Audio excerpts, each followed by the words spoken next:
And welcome to Basic Folk, where we have honest conversations with folk musicians on the Bluegrass Situation Podcast Network. I'm Cindy Howes, and I host this podcast. Thanks for finding us. Today, a very special episode of Basic Folk celebrating Club Passim. This past year, the club's flagship festival, Campfire, celebrated 25 years.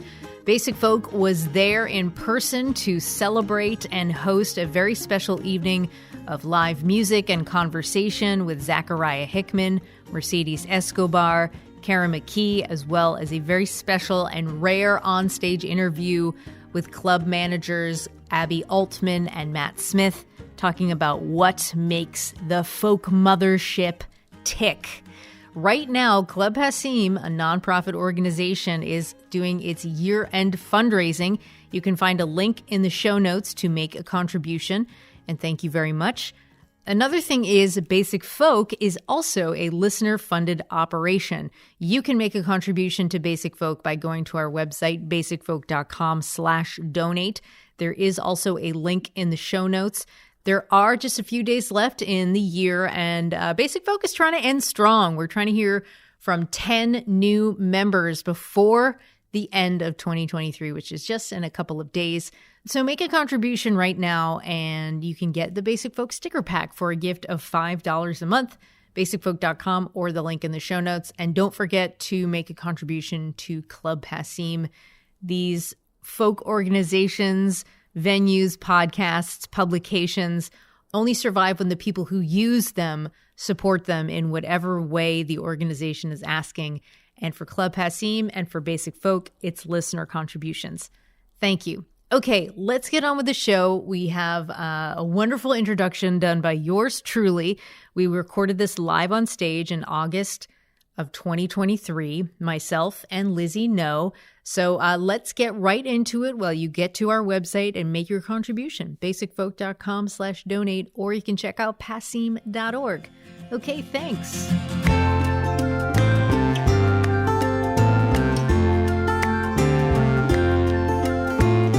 From the Basic Folk Podcast, please welcome Cindy Howes and Lizzie No. Hello. Hello. What a rush. Wow. Well, thank you for having us, Matt and Abby. We love you so much. We love this place so much. We would literally die for you. This is my first time on this stage, but Cindy speaks for both of us. I would die for you also. Yes. I no mean that. question. I mean that. So we are from a podcast called Basic Folk, which I feel like most of you probably... Does anyone need like a quick tutorial on the podcast? No. All right. It's honest conversations with folk musicians on the Bluegrass Situation Podcast Network. Lizzie No is a guest host, the guest host. And Cindy Howes is my boss. The host. Right. Okay. So we are honored to be here, and I wrote a speech. Tell them, Cindy. From the origin story of how the campfire was started to fill a slow holiday weekend to 25 years later, this festival has brought memorable and delightful moments to this sacred stage.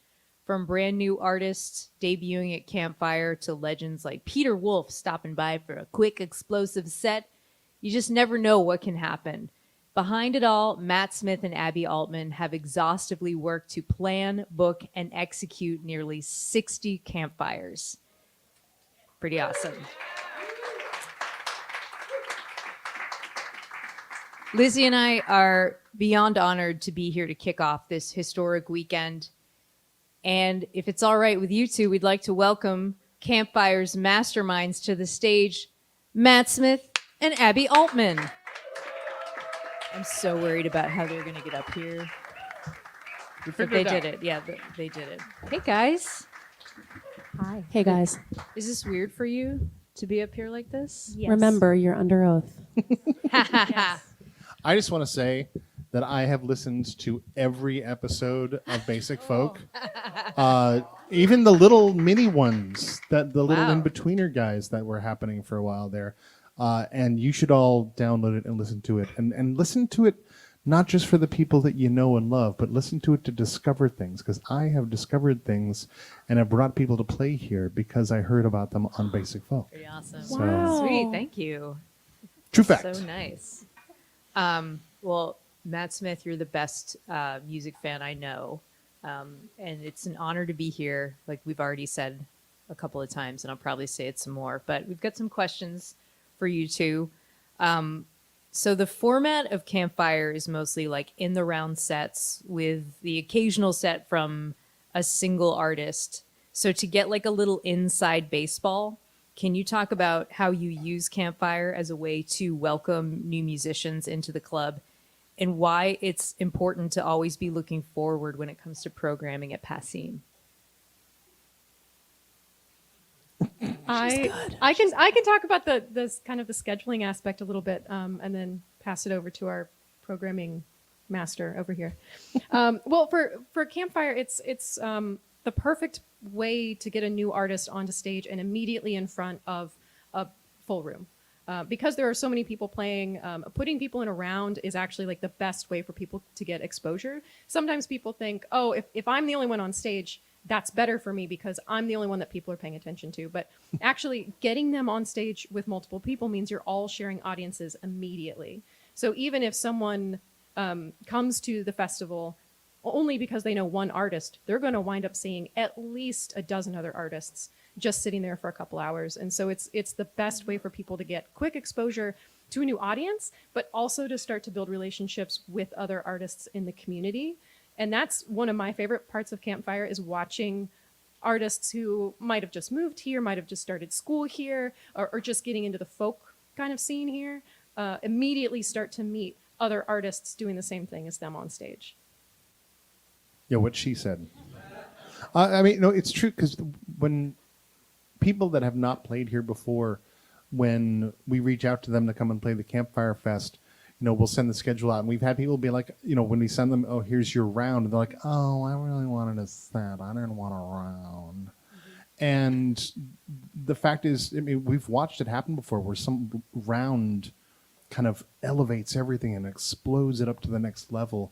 And then after that, it kind of quiets down, and someone trying to build that momentum again in a set of their own, it doesn't always work. I mean, sometimes it does great, but the round is what kind of makes the magic happen here for this festival in particular. And, when you look back at the very first Campfire Festival, there actually were only a handful of rounds, and it was mostly like set. And it developed into more of this thing where it was round, than like the occasional set. Because sometimes... Was that out of necessity, just because so many people wanted to play? Well, I mean, early on, some of the earlier campfires were much longer, and so people would play multiple times. Someone might do a round and a set, so that you could get kind of both, best of both worlds. What were you thinking?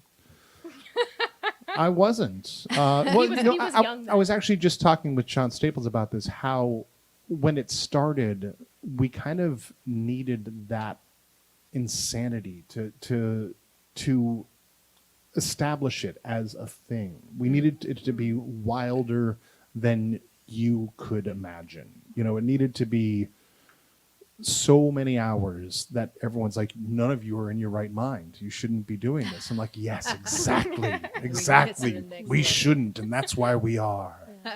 But it, and I think that truly worked to its advantage, and because also we could get in so many people. When at Campfire at its longest, when it would start at noon on Friday and go until 2 or 3 a.m., Friday, Saturday, Sunday, and Monday. And back then, I think we capped out at maybe 120 artists playing over the course of the weekend. What was your cocaine budget? You're under oath. 0. No budget for cocaine for Matt. In what ways has Campfire become the true north for the club? Like, what are some principles about throwing events and hosting artists that you've learned from Campfire that you've brought to the rest of your work here at Passim? Well, anytime we have an idea for a new event, a new night, we point at Campfire and say like, let's do it like Campfire. And I think that's a shorthand for people coming, but it's also a shorthand for us because like we have been doing this. We've been doing campfires together for 9 years now, and so we have like this shorthand. We know what that means. Like we know how to make it work behind the scenes. We know how to make it work on stage. We know the processes we need to do to book things. But it's like, for example, we just had an event with our folk collective, one of our new programs here, and there was a lot of back and forth, a lot of workshopping. What could this big event, this kind of capstone event, look like? And Matt was just like, do like campfire.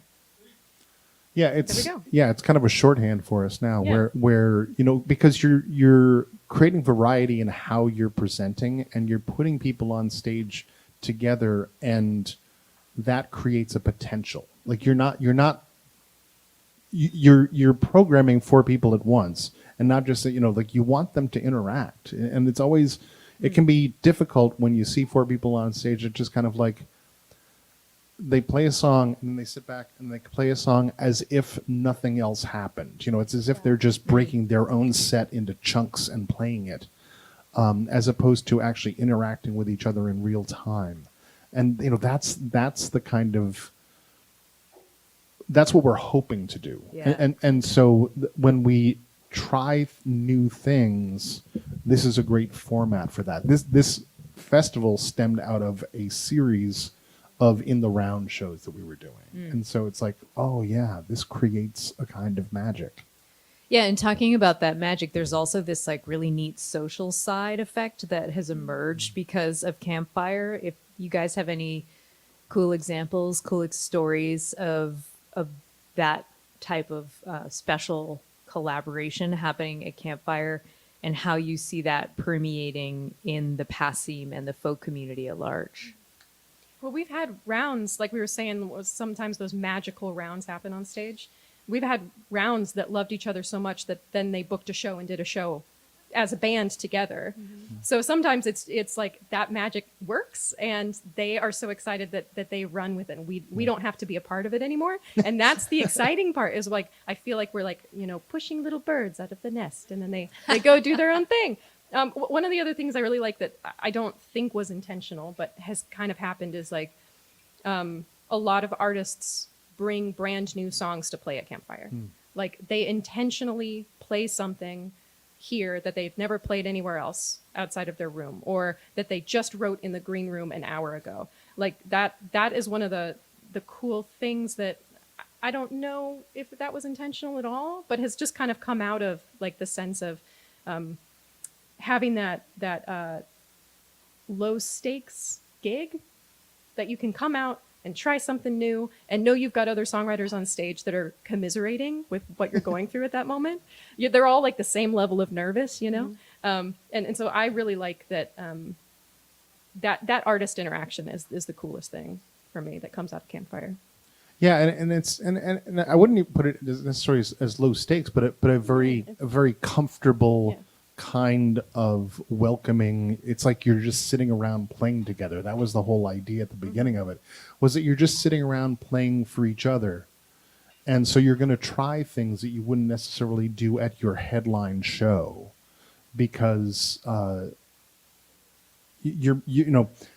audience here tends to want to see how the sausage is made. Maybe the Veggie Planet audience didn't want to see how the sausage was made. But Shout out. But it's true what Abby was saying about how like sometimes you see it happen right here on stage. Sometimes you see it out the window, where all of a sudden you see the previous round are all standing around talking to each other, and you're like, oh, something's going on there. It's true, Matt, that you will put together you guys will put together sets where you're like, oh, these people need to meet each other. Yes. Yeah. Abby has definitely continued that. Abby's been putting together the schedule for most of the last several years. Yeah, I mean, we like pick the artists together and stuff, but then once we have all their availability, I'm the one who stirs everyone together in a big pot and sees what works. And sometimes it's it is strictly scheduling who fits on what day and what round.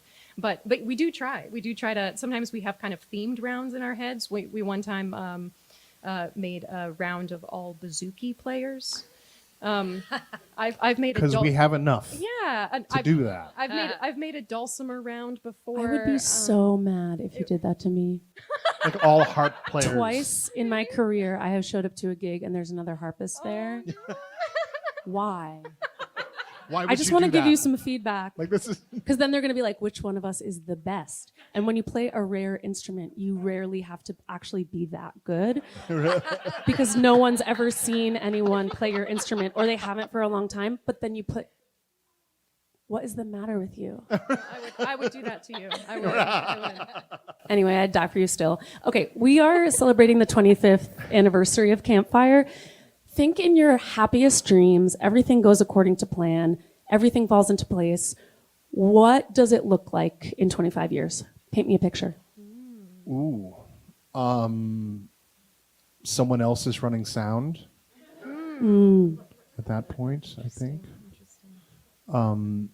Just that it has the same kind of energy. It has that experimentation, that sense of experimentation. When we send out the email invitation, we say in there, like, do the thing that you don't get the opportunity to do because when you're playing your show as your name and people have a certain expectation, let this be an opportunity for you to try something absolutely new.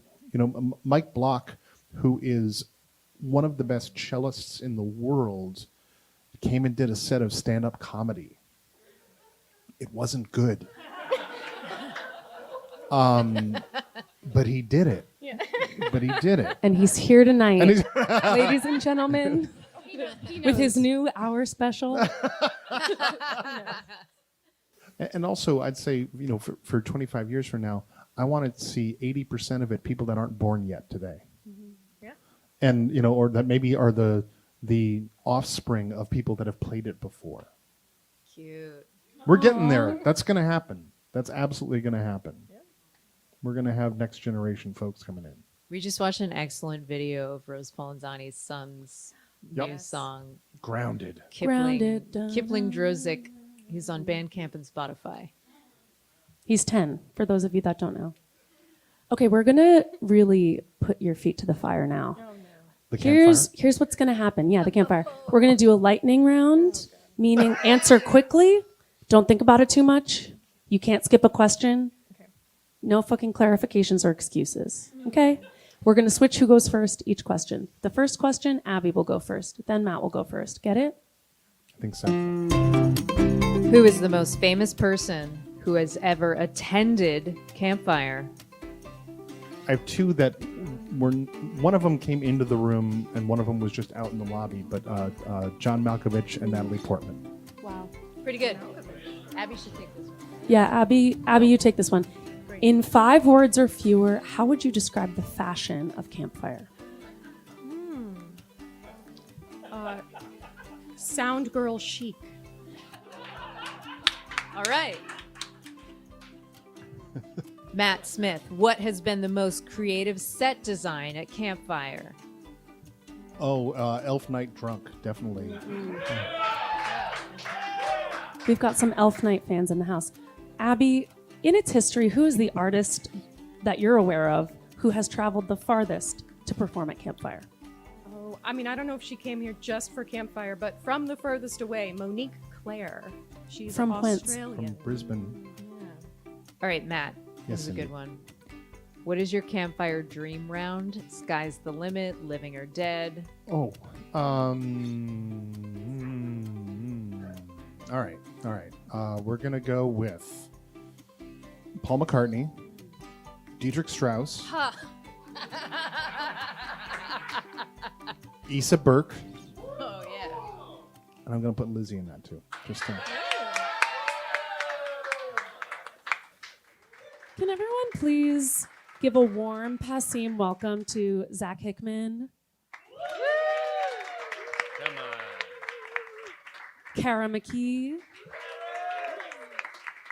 and Mercedes Escobar.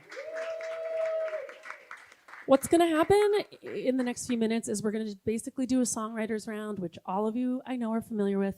But Cindy and I are going to pop in with questions here and there because that's what we do. Like, here's a question. Lizzie, what did you do today? Oh, the time has come to reveal what we did today. We've been teasing this all afternoon. We got here for sound check and we were like, we're not going to tell you guys what we did today because it's super cute and we're going to want to save it for when we're on stage.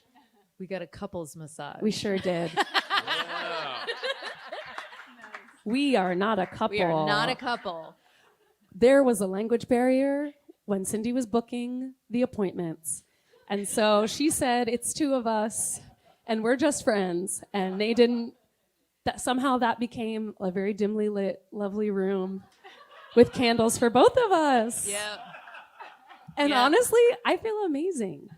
How do you feel? I also feel amazing. And now I have a suggestion for any one of you who has sort of like an ambiguous crush on someone and you're like not sure how to break the ice. Take them to this massage place and be like, oh my God, I had no idea. I'm so sorry. It's a couples massage.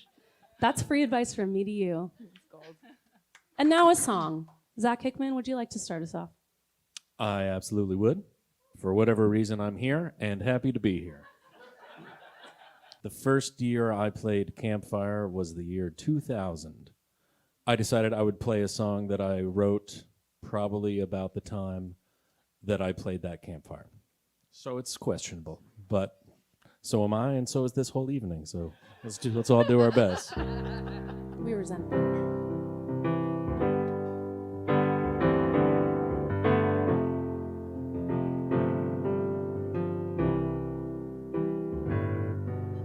If I could give you a gift, Samantha,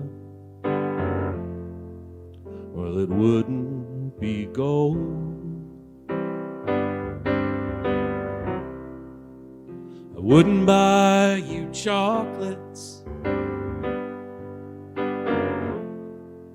Well, they rot your teeth, I'm told. If I could give you anything, well, I wouldn't buy you toys. Well, I'd get you just what I know you want. Your very own real-life cowboy. Well, he'd be tall and dark, little dumb, and he'd know how to sing. And underneath those Wrangler jeans, well, he wouldn't wear a thing. Hold your hand, tell you all your charms. He'd say you're prettier than Helen of Troy. And you'd lay down behind his old Dodge, keeping warm with your very own cowboy. Listening to Tennessee Stud on the radio and kicking the mud off your shoes. Well, he'd give you everything your heart could desire, except for a case of the blues.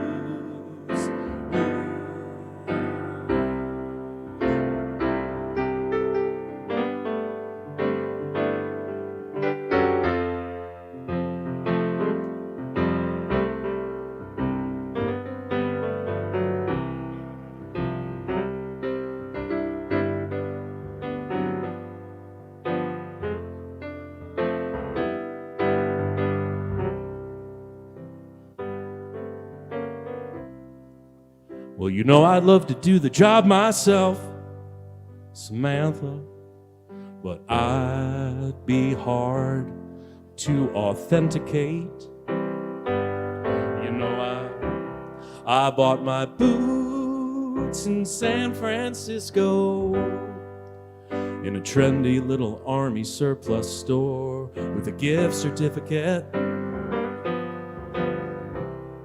Can't tell you how much I wish I fit the bill, but I know that I'd be all wrong. And so, Sam, instead of a cowboy, we'll have to settle for a cowboy song. Have to settle for a cowboy song.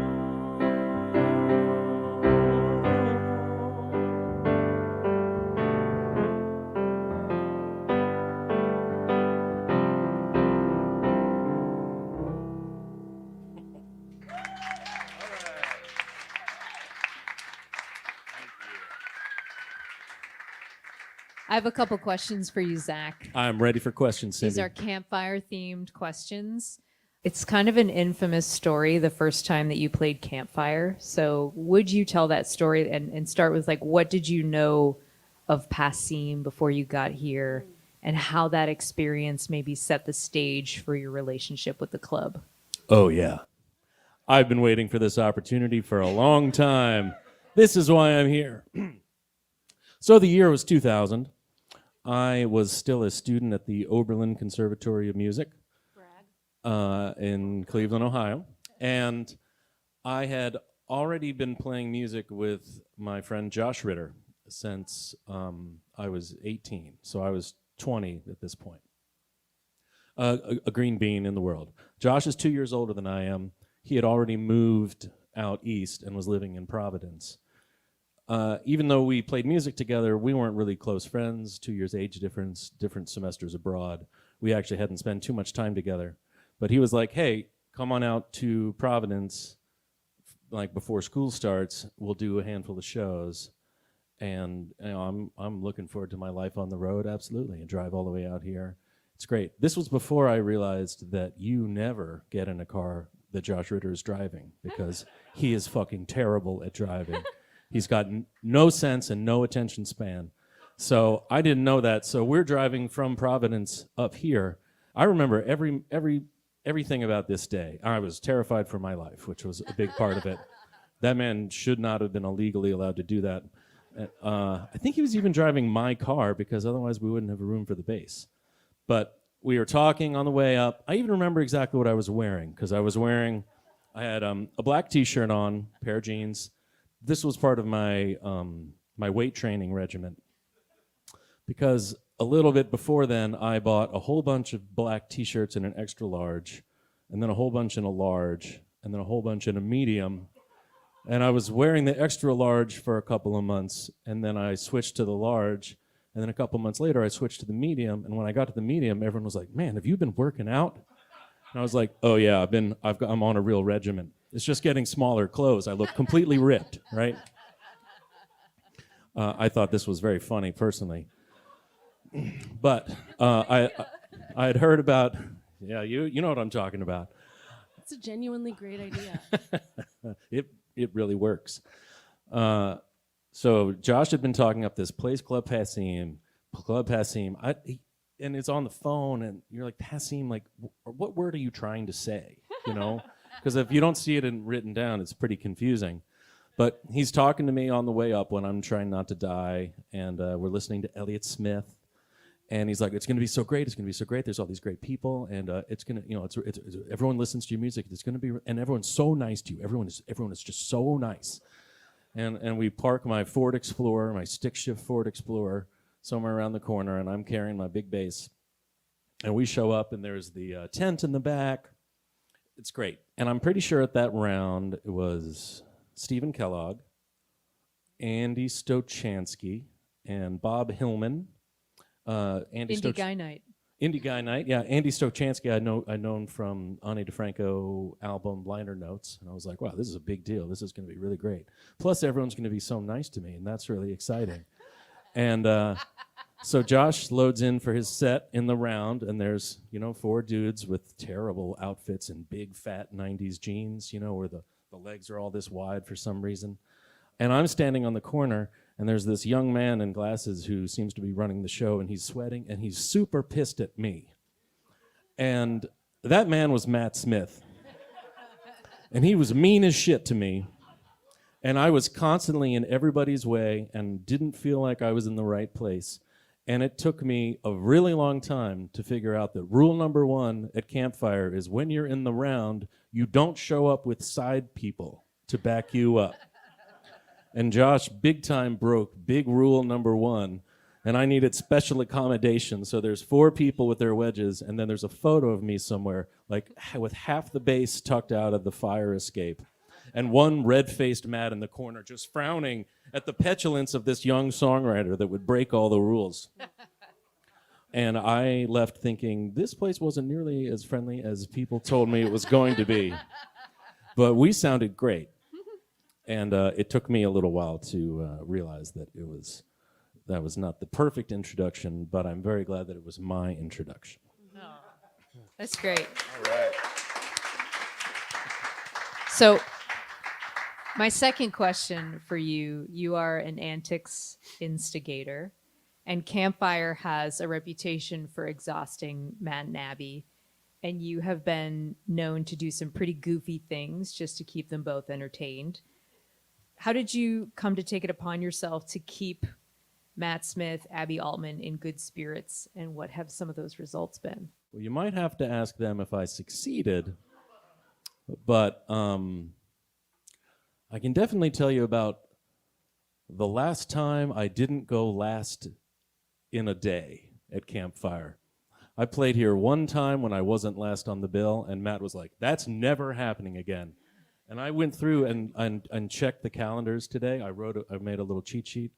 I stopped counting at 16 Campfires, but excluding the Josh set and the one time they let me headline, after that, I was at the end of the day every single time because Matt and Abby learned. I brought in the Zach Hickman House of Ill Repute in 2007. It was one of the winter Campfires.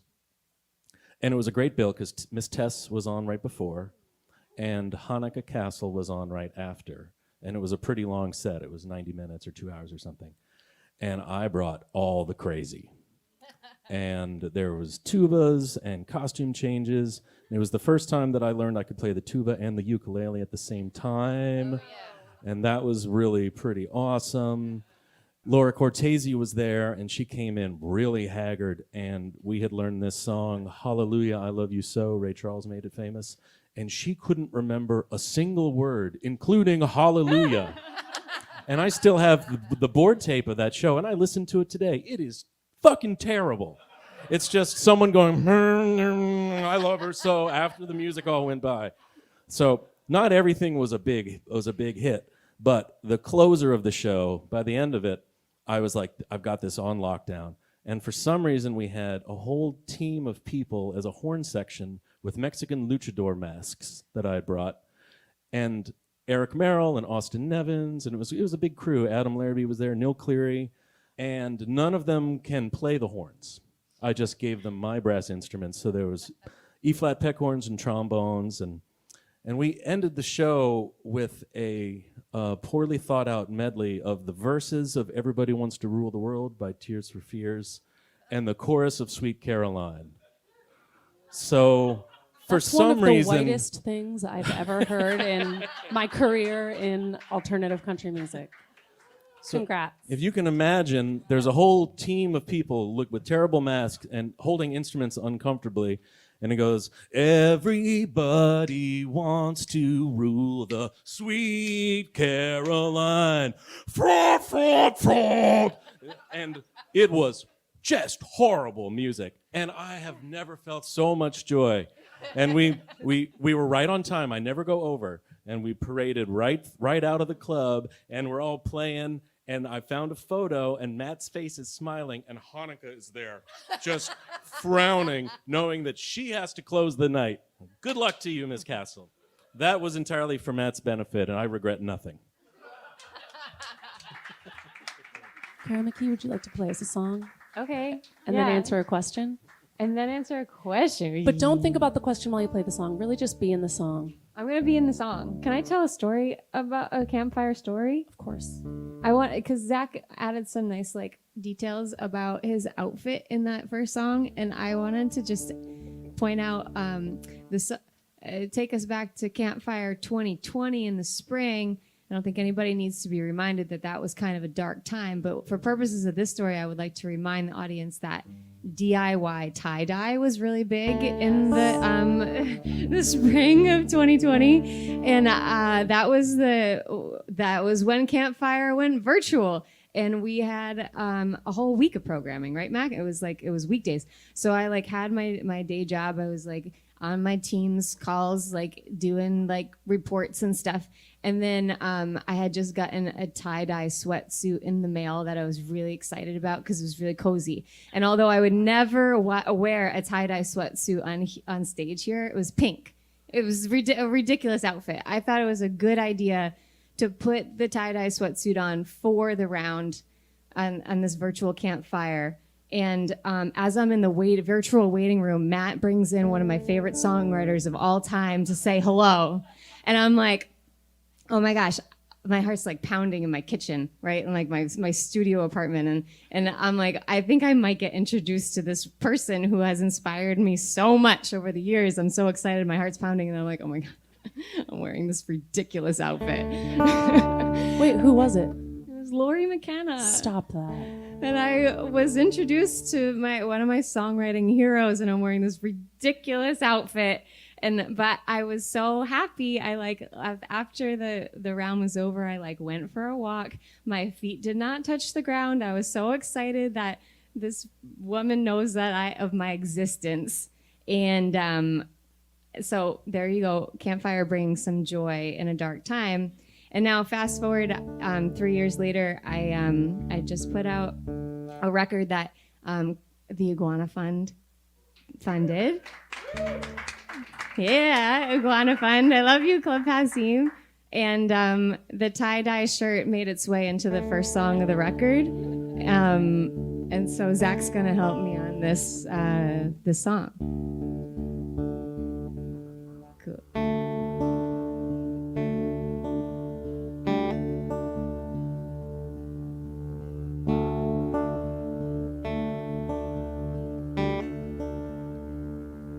March roared in like a lion. Newspapers weren't lying. I spent most of April crying. That's the month we lost John Prine. Thought things couldn't get much worse, so I smiled more and bought a tie-dye shirt. The May and June exposed a world of hurt. Few centuries delayed, I'm going away. Don't know what to say anymore. I could pray, but I'm not sure I know what for. So I'm going away.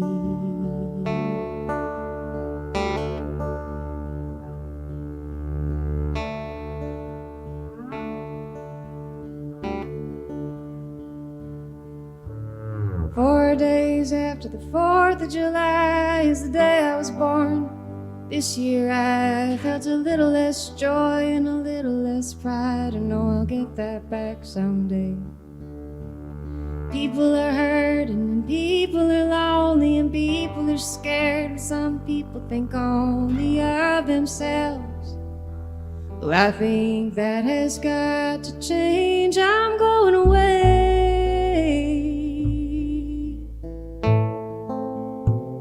Don't know what to say anymore. I could pray, but I'm not sure I know who for.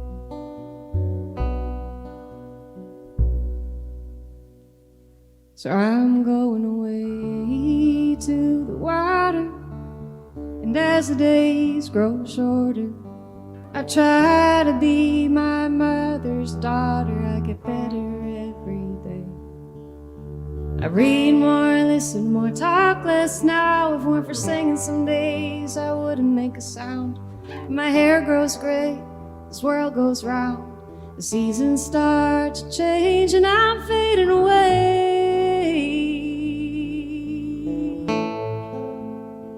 I don't know what to say anymore.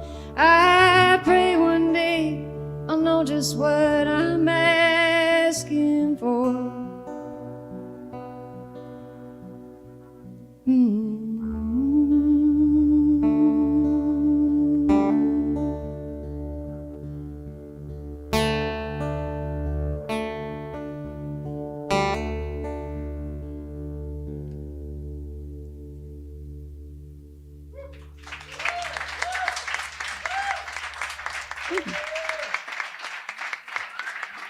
Okay, I have a question for you, Kara McKee. Okay, so you had a fabulous sold-out EP release here at Club Passim last night. Previous to that, you have performed on national television on The Voice. And I'm curious, how do you sing differently in Passim than you do on TV? What's different musically? Which makes you more nervous? How much time do we have for this question? Okay. Take all the time you need. What makes me more nervous? It's just totally different ball games. So I love singing on this stage more than any stage I've ever sang on. Like, this is the spot. Singing on national television was a real mind trip. I was way out of my comfort zone. Also here last night was another, a friend I made on the show. Her name is Perigita Pastola. She's 18 years old. She's entering her freshman year at Berkeley. She sings the lights out. She's insane. Like, the vocalists on these television shows will blow your mind. I like to have my guitar in hand and sing things that I wrote. And so being on the TV show was way out of my comfort zone because I'm singing other people's songs. I'm trying to like compete with these like vocal acrobats. Didn't have an instrument in my hand. At one point, like, they didn't air this, but Gwen Stefani mentioned that she gave me some feedback on my choreography and was like, it seems as though you're not used to like, you know, the choreography. And I said, yeah. So in conclusion, there's no choreography. Maybe Zach's had some choreography in his sets, but I feel very comfortable in this seat. But then last night also was a dream, and I'm still on some other planet because that was an experience unlike anything I've ever done before. And I was talking to Matt earlier. It's like just the words "thank you" seem to have lost their meaning because I'm just so grateful for the opportunity for the Iguana Fund, for Club Passim, because you guys support us through and through. And this is, I'm just so grateful and just rambling. And Lizzie, rein me in, please. I think that was a really beautiful story. Thank you for sharing with us about your musical journey. You did great. Thanks, Lizzie. And I love your songs. Mercedes, would you like to play a song and answer a question? I'd love to.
To our neon cabin, s'il vous plaît, come on in. Leave all your worries and cares behind, because they'll be touching, feeling, kissing, stroking, blowing your mind. Neon blue got a raunchy, yeah. Neon blue got a raunchy all over the place. Neon blue got a raunchy, thought I heard somebody say. Well, how do you do? My name is Neon Blue. I know you're looking for me, and I've been waiting for you. I had a dream last night about a stranger in town who kept me up all night till dawn and on and on. And Neon Blue got a raunchy.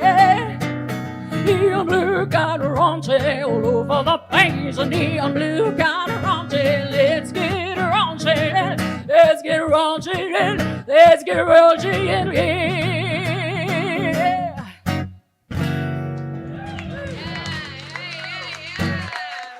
Thank you very much. Thank you. That kicked ass. I have a question for you. Okay, Mercedes, you just graduated from Berklee College of Music. Everybody clap. Not yet. Next semester? Yeah. Yes, okay. That's close enough. You're there. Music school is a journey with like a very specific structure. You do this thing, then you do that thing. You get graded. That's how you're growing. That's how you measure that you're growing. But how has being a part of the folk music community and the Passim community impacted how you've approached that step-by-step education? Like, what about having the more fluid folk scene around you has like made its way into your like formal training? So I'm from Guatemala, and Club Passim is the first place in the States where I played, actually, when I got here. And I was scheduled to play on the first campfire my first campfire in 2020, and that COVID happened, so I ended up playing online. I think for me, it's just a bit different than for the average student, because I'm clearly much older than the average student, and I came here to get that education as a means to be able to be in the States legally, because, you know, the music industry is a very US-centric world, and so actually, for me, it was great, because Club Passim is the only place that I was actually allowed to perform, because as international students, we're not really allowed to gig. This was a really great opportunity for me to play, and yeah, I just love this place. This somehow ties in, because back in Guatemala, the people who basically ended up sponsoring my housing here were the Cosoy sisters, who were twins who used to play with Woody Guthrie back in the day, and they played in Club 47, you know, back when, you know, before Club Passim was Club Passim. So it was like I already had this relationship with the place even before I got here. I don't know if that necessarily answers your question. That was a way more interesting answer than I was even anticipating. Lizzie, would you like to play a song? Yeah, thank you for introducing it. I had a brief moment of terror, because this is my first time combining playing with being podcast Lizzie. Well, now that we're a couple, I can read your face. Someone said, well, I am wearing a white suit. My friend came in and said, it looks like we're at your wedding. And I was like, you don't know how true that is. I've just had a very romantic couples massage. Okay, so I like this little theme of doing like a meta round where we sing about the journey of being a songwriter a little bit. In 2018, I had this bar gig. Okay, so there are some things that you say yes to when you don't know better. I agreed to open the show, like do my own whole set, and then sing backup for the next band's set. And I'd never heard their music before. So like I had to just sing all night long for no additional pay. And my day job was working as a dog walker. And one of the like Burmese mountain dogs, is that what they're called, had dragged me off the curb because they're very heavy. And so I had like a boot on my leg. So I had to like carry a harp around with a boot. I was also in the midst of a mental health crisis. Pretty much bottom of the barrel gig was happening. And halfway through, after my set, I realized that I was having a panic attack. One of the features of a panic attack is you can't tell what's real and what's not, and whether you're alive or dead. Right at that moment, the sky outside the club, so like picture, you can see that little strip of window, neon blue, literally neon blue. And I thought, I'm dying. This is the other side. Just let it go. Later, I saw on the news that there had been a fire at an electrical plant across the river. And so the sky actually was like aquarium neon blue. But I thought this was the end of my life. And I was like, the world just goes around and around and I'm dying. And then I wrote this song, which is, I think, ultimately going to be shorter than the explanation I just gave. I'm better now, guys. I'm fine. Sometimes I give these little song introductions and then people come up to me after the show with like, Save the Children eyes. They're like, hey girl, do you need somewhere to stay or? I'm good. This is Niagara.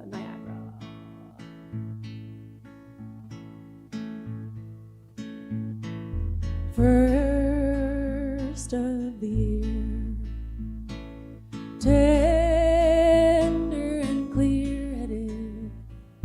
What have we done? Have we done? Captive lips, massive and mountainous. Lean to the sun, to the sun.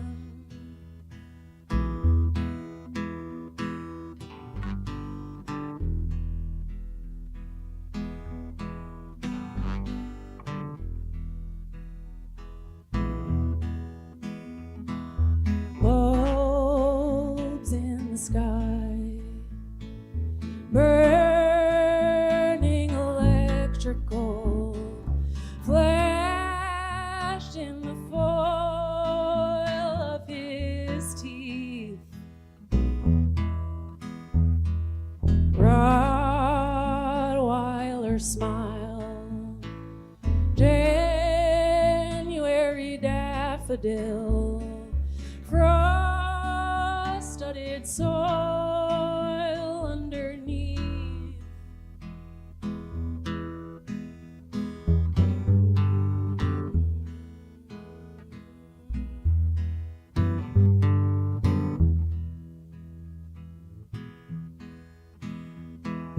Write down her name. Wait by the fireplace. Everyone's gone up to bed. Palms of your hands, evergreen scent. One more chance, one more chance.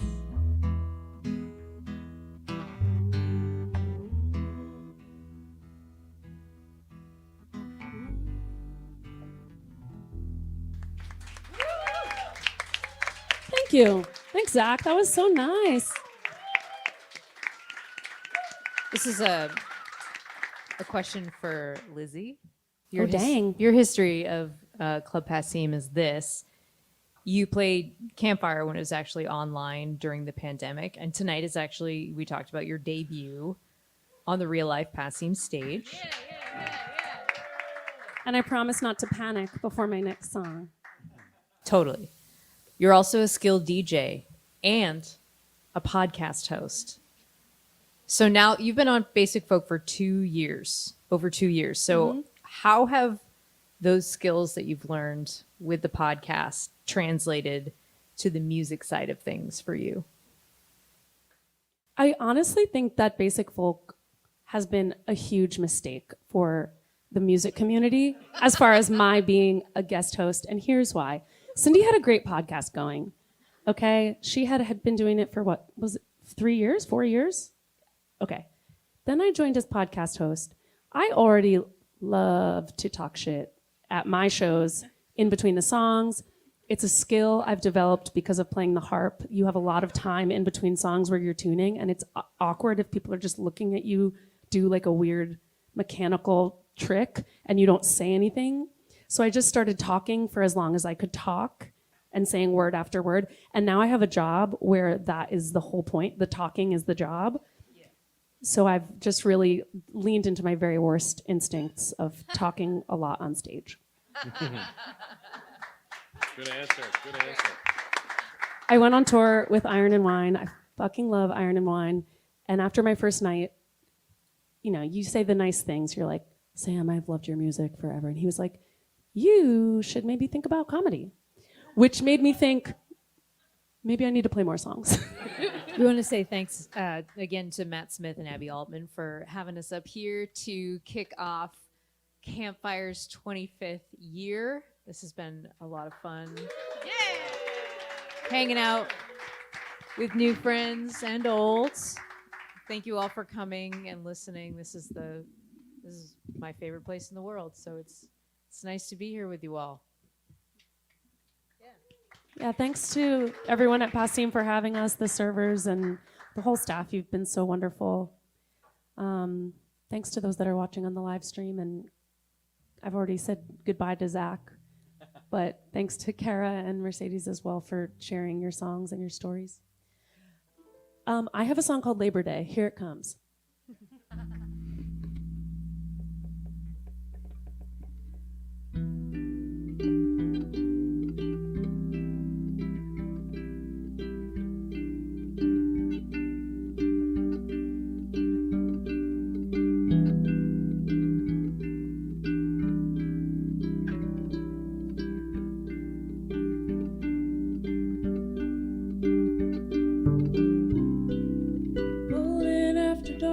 Startled horses in the headlights.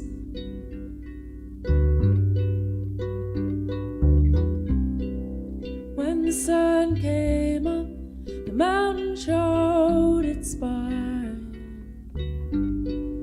Indian paintbrush, trouble on my mind. Indian paintbrush, trouble on my mind.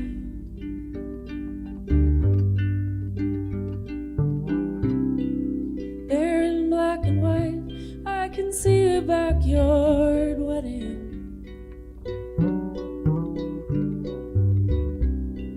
Since they filled the pond full of things to catch, stepping over crawfish, try to clean my hands. Oh, stepping over crawfish, try to clean my hands.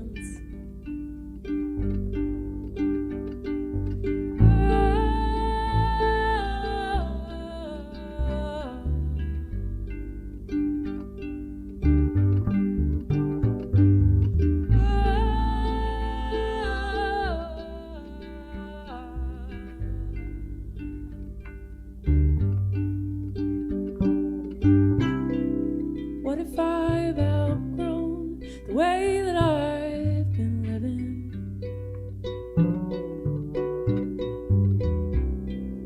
I've been thinking hard about packing up my things. And when I hit the Rockies, setting them down again.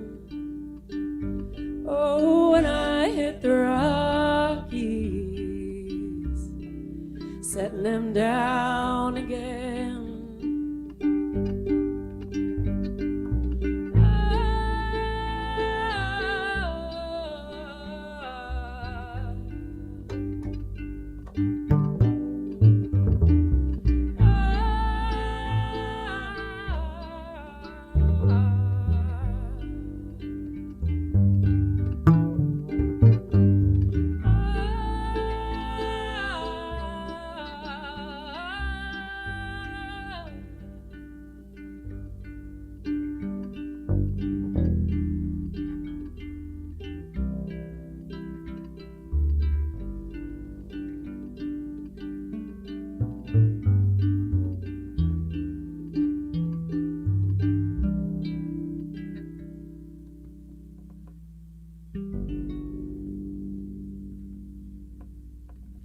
Thanks, Zach.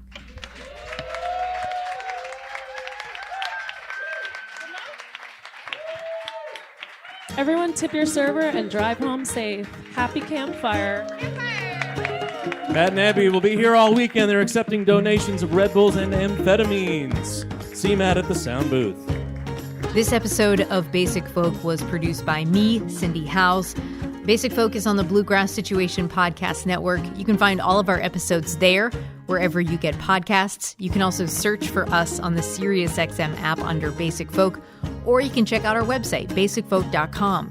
If you enjoyed this episode, be sure to share it with your very rich aunt or uncle, especially the rich aunt and uncle that really love folk music and podcasts, and see if they would like to make a contribution to Basic Folk so that we can keep on operating. And hey, if you want to make a contribution to Basic Folk too, that would be great too. You can make your gift right now, basicfolk.com/donate, and get the cute as hell Basic Folk sticker pack for $5 a month.